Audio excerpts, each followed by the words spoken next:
नमस्कार दर्शक बंधु राशन कार्ड को नहीं एबे आसला एक खुशी खबर। आसंता 31 तारिख जाए जारी रहिबो ई केवाईसी प्रक्रिया। 33,128 अयोग्य राशन कार्ड बातिल। तेबे कौन रही पूरा खबर जानिबा ए भिडियो रे। बास ता पूर्वरु आम चैनल नुआ थिले सब्सक्राइब करी पाखर थिबा घंटी चिन्ह को दबाई दियंतु जहाद्वारा एभली नुआ नुआ भिडियो आपण सर्वप्रथमे देखिबाकू पाई परिबे। तेबे चलंतु डेर न करी भिडियोटी को स्टार्ट करिबा।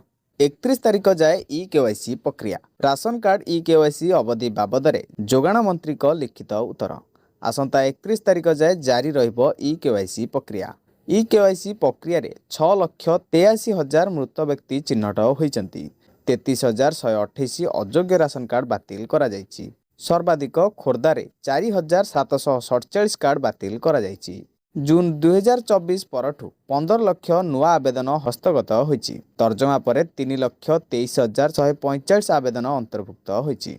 7,37,530 आवेदन आग्रह करा जायछि। तेबे दर्शक बंधु जदि आपण बाहर रहउचंती तेबे तुरंत जाई निज ग्राम रे निज डीलर कोठारु ई केवाईसी प्रक्रिया संपूर्ण कराई नियंतु। तेबे दर्शक बंधु एतला संपूर्ण डिटेल्स जा आपण माने वीडियो रे जानिबाकू पाइले।